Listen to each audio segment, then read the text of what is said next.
The topic is going to be horror stories of the business. Spooky. So if you're interested in hearing all about that, stay tuned. We're going to go ahead and we're going to start with the most scary one right off rip. The most scariest. When I first started, I want to say it was like my first winter, I didn't ask a lot of questions when I was going to new customers' houses. I, asked for their phone number, their email address, how many dogs, like bare basics. I was manually typing in everybody's address. Well, I wasn't using a very good routing system or whatever it is I was using at that time. And I didn't have a description of what the house looked like. So I go to this house, I'm walking through the backyard, and it's like a long driveway because it's not quite a country property, but it's like a very like woody type property. So I'm walking around, I'm looking, I'm like, this yard is just not something that I really want to scoop. And I wasn't seeing anything. And the next thing I knew, as I was thinking to myself about, I don't think I'm in the right yard, I hear click, click. This guy said, "What are you doing on my property?" I had a bucket in one hand and a rake in the other. So I dropped them. I said, "Please don't shoot. I'm just here to scoop dog poop." And I slowly turned around. He takes the pew pew, drops it down. He goes, "We don't have dogs." I said, "Well, there's a pile right there." He looks at me and says, "That's probably the coyote poop. Get me out of here. Get me out of this freaking backyard." Scary thing number 2, I got bit by a dog.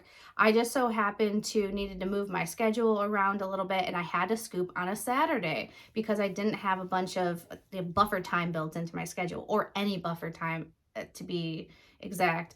And so I ended up having to scoop on a Saturday. I was in this backyard and the homeowner let the dog out on me. The dog charged me, bit me on the calf very quick, and then ran away.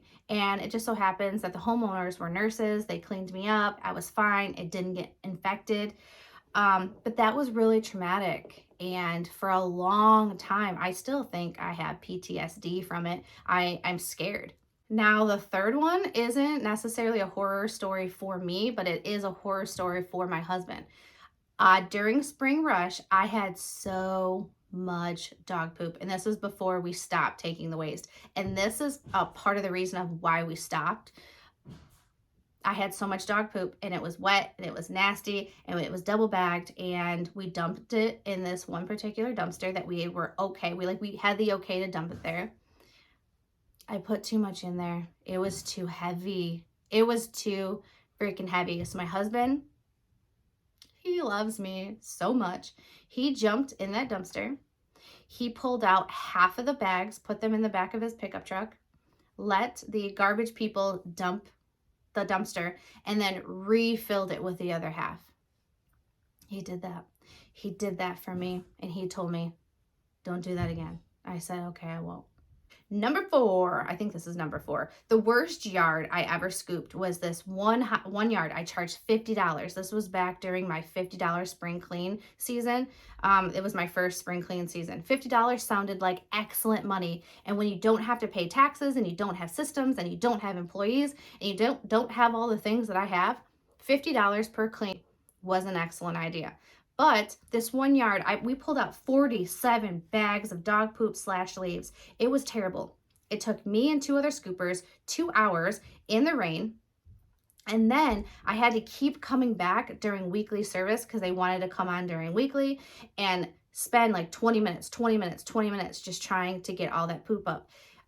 Erica now, business owner now, that was stupid. I should have immediately stopped and said, "Absolutely not. This clean is way larger than just a month's worth of waste, or 3 months worth of waste. This yard has never been cleaned." I should have handled the situation right then and there, but I wasn't sure how to have those type of conversations. I wasn't confident enough in my ability to do that because I was so new in business. So I didn't feel like I could have done it, but I definitely should have. Number 5, I went and scooped a yard. I did a pretty significant one-time clean. There wasn't a ton of dog poop, but it was just like a really large space. And it took a while. And when I was done, the woman tried to pay me in beer bottles. And she's like, well, your guy accepted it last time. And at this time, I did not have a male employee. So I told her, I said, ma'am, that it wasn't my company. I don't have a male employee. I don't have any male staff. It's just me scooping right now. And I did not accept beer bottles or pop bottles from you at any point. And that's not how I accept payment. She's like, well, I don't know how I'm going to pay you. All I have is these beer bottles or these bottles. I thought you would take payment.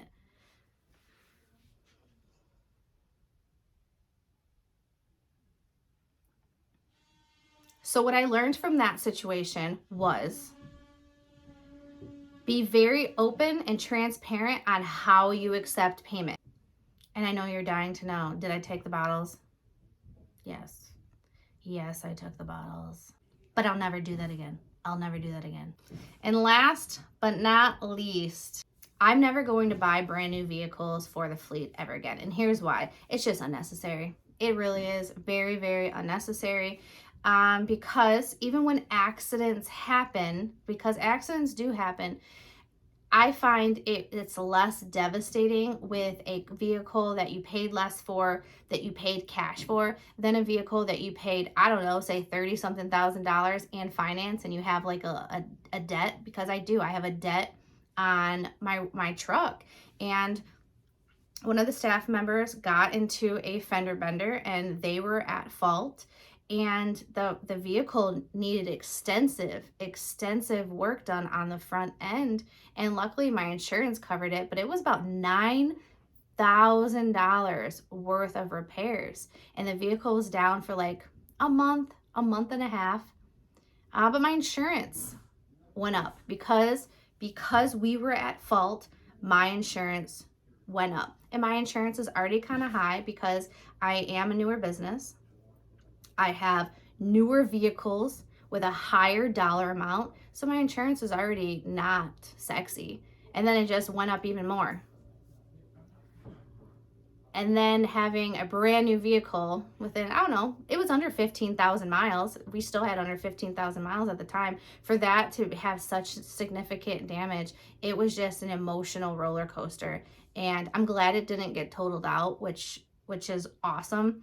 But it was still like, oh my God. So now if we go to sell that vehicle, if we wanted to, now there's an accident report on it, and it was like an extensive accident report. So just think about that, when you're going to purchase a vehicle. Honestly, I've learned my lesson. I will never be getting a loaned vehicle or get a payment on a vehicle when I go to get a new work one. I will take, I don't know, $7,000 to $10,000, buy myself a vehicle, pay cash for it. Because I just feel like for this type of business, it just, I don't know. Right now, I feel like it's not necessary to have to put the business in debt, which I didn't feel that way in the beginning. I was like cash, cash, cash. But then I got like starry-eyed, and I wanted to have like newer vehicles that were nicer and looked good and all the things. And I lost focus of what was really important was profit. Profit was really important, and having a car note and then having insurance on a car note decreases the profit.